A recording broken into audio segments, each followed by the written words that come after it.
So, hello everybody. I'm about 20 hours into working on a stoneware firing. The reason I'm starting out here is because everything that happens comes back to cleaning up. For doing stoneware, we're using, this furnace here, which it gets very hot. We're going up to 2,350 degrees, cone 10, 2,345 they say. And the top of the kiln gets a little hotter and it's a little cooler down here.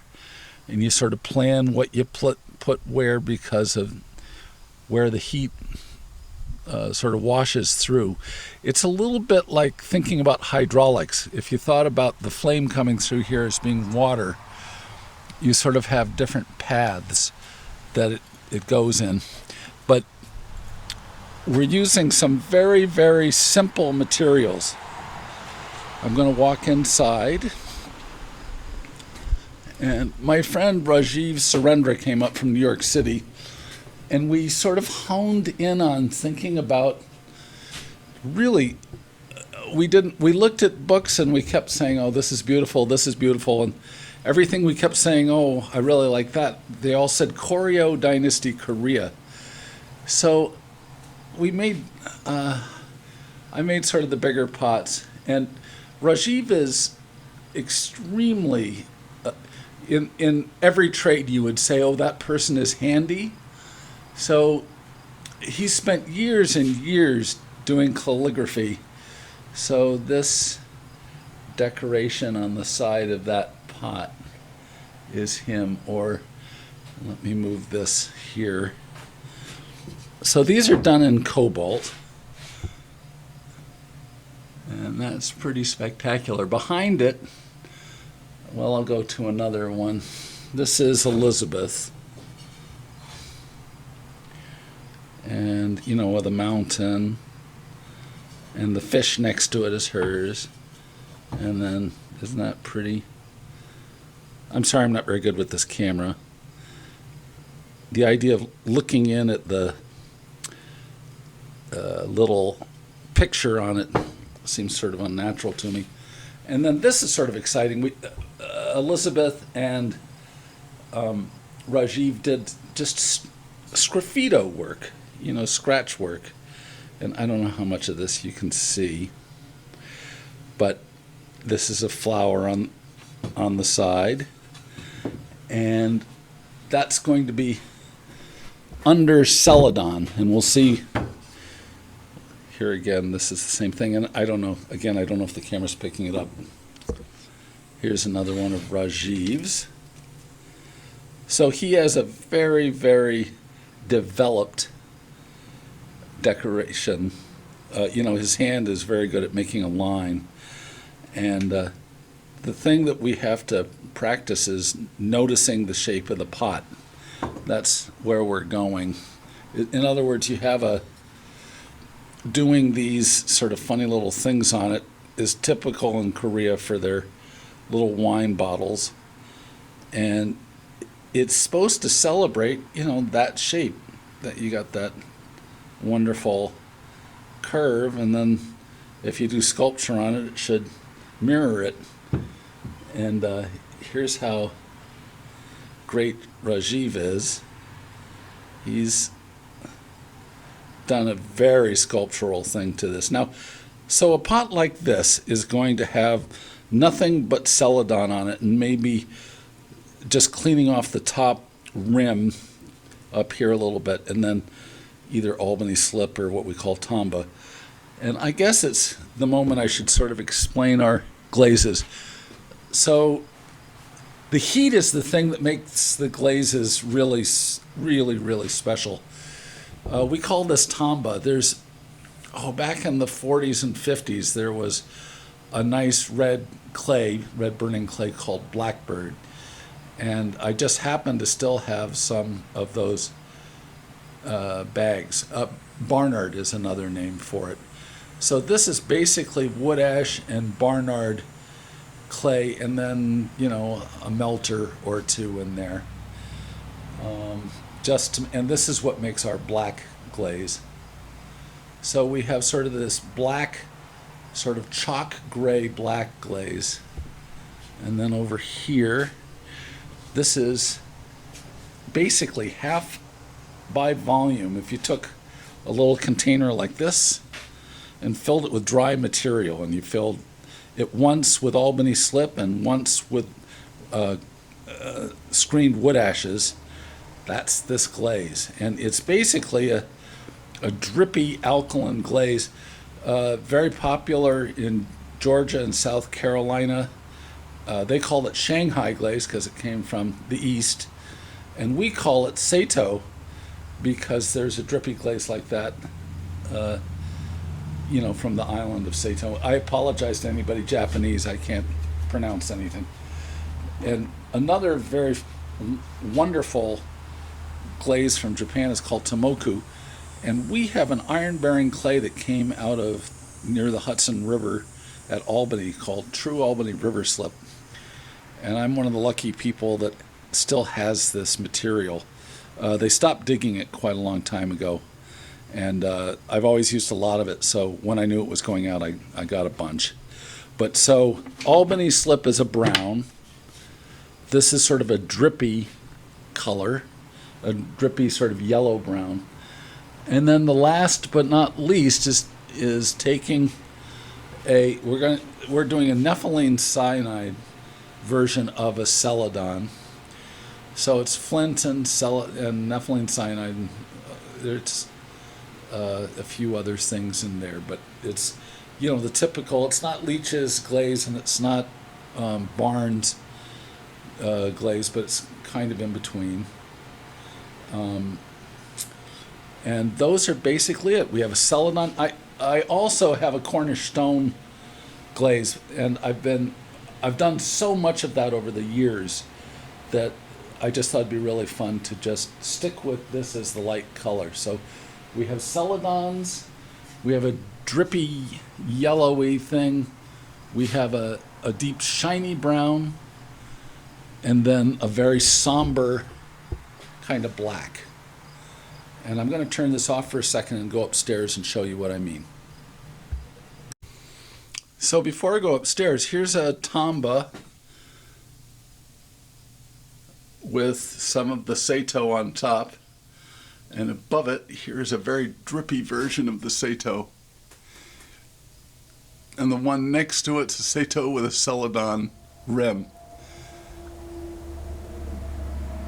And I'm just going to move along to this one, which shows the Albany slip, which again, when it's on a porcelain clay like this, it really pops and is very, very much like a Tomoku. Of course, I've never been to Japan, so I really don't know what I'm talking about. I just am enthusiastically in love with what high temperature materials do. They're violent and kind of dangerous. And you get up to this temperature, you don't know. There's a reason why people used to put a kill god next to their kill. I mean, the wind blows and everything changes. This is a really nice one. This one is the Sato, and then splashed on just a little bit of Tomba. Okay, I'm going to stop this and go upstairs. So here's a nice celadon bottle. Of course, there's a lot of dust up here, so you can't really see the glazes on these. There's another, that's celadon on a really high temperature porcelain, and a more iron-bearing version of a celadon on a porcelain. This is a wonderful one. So again, you can see there's dust on it too, but that's the Sato. And over here, that's Albany slip. Here, I'll just show you how dusty this is. I mean, this is upstairs, and we don't get up here a lot. Oh, you can't really see it. And these are all sort of really spectacular versions of the Sato dripping. And when you sort of start putting materials together, you get this kind of exciting thing. I don't know with the light whether you can see. There's a little bit of Sato dripping out over the tamba. And if I had one piece I could give away to a museum, this is the one. I mean, this is my favorite. The way the glaze and the pot are, I really like it a lot. And the same here. And the light's in the wrong place here. This is one I did with my pottery teacher in New Hampshire, probably in the early 80s. And that's a rutile glaze that I don't do. It's a very nice soft glaze.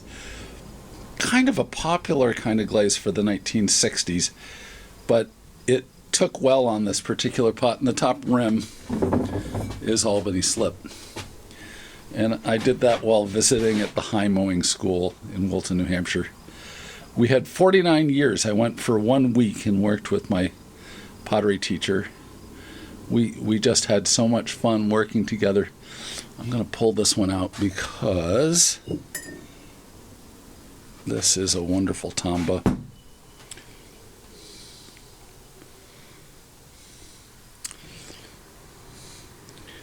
And this one has a little bit of sgraffito work to celebrate where now you can see the line of the pot, there's an arch and it transitions into a dome, and where the dome is just taking on its power, I did a line, and below that line I did this sgraffito work. And in a certain way that's too much, but it works because of the strength of the shape. Anyway, it's kind of more fun seeing it like that. Okay, I'm going to go back downstairs after. I'm just going to turn around and show you. I'm going to do a swipe of the whole room. And, there's light coming in that one window, so. But this is years of, the pot that I liked out of one firing. And there's that window, so after that, you're not going to be able to see much. It's funny, I made that chess set like that for my uncle. Was the guy that did the Whitney Museum. The first Whitney Museum.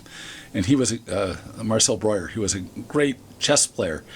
And at age 19, 18, whenever that was built, I said, it sticks out on an angle. I wonder if it'll fall down.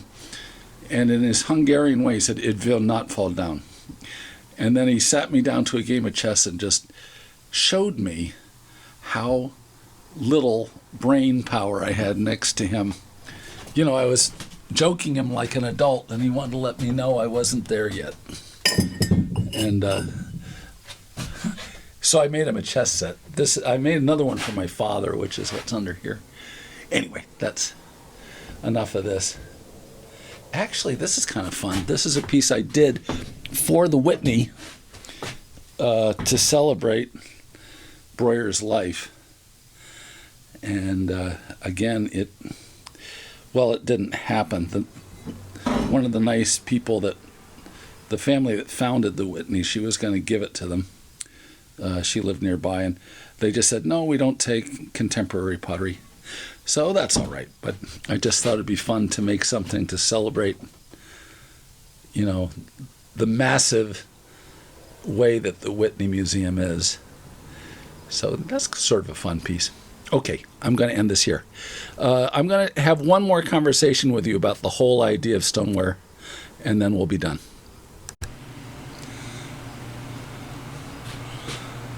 That's kind of beautiful. Lizzie, my daughter, has been decorating for just forever. And, she'd like to be a children's book illustrator. And here is one of Rajiv's beauties. This is cobalt. So that's going to be under the celadon. That'll pop out bright blue. But on the whole, really the thing to say, so each one of these pots is going to be around a few centuries, so you have a real obligation to the story, the shape, the how the pot got there. It gets dressed once, and it's going to be in whatever clothes you put on it, 2,000 years. So you have a very kind of serious obligation to make a choice that fits the personality and the destiny, I don't know what you want to say, of each piece. I mean, if you think of them as people, I guess it's sort of, a tattooist would be kind of nervous because that's going to be on there forever. Anyway, each piece has a calling. So that first one is going to be a celadon. The second one is one of those, the second and third are both sort of dark black-gray. And then the interior, the one is the Sato, so it has this wet thing coming out on top. And the other one also has the wet thing, but it's held in by a dark rim. So, you make that decision from kind of what the story of the shape is telling you. This broad piece, I made it broad so that the decorators could have some fun with it. And that one has Rajiv's, one of his blue things going on. And so it has a shiny black up to that rim, and then, this other thing going on the outside to quietly take on the spectacular decoration. This bowed pot is black, and then it's just going to have this sparkle of yellow coming through all the way down because the pot is so, the shape of it is strong, so it needed sort of a roughhouse sort of thing. Here's one of Elizabeth's decorations. And this is cobalt, and being the idiot who hasn't been around stoneware, every day, I bisque fired this, and then she decorated on the bisque, which means this decoration with the celadon will crawl. Crawling means that the glaze will pull away from the decoration.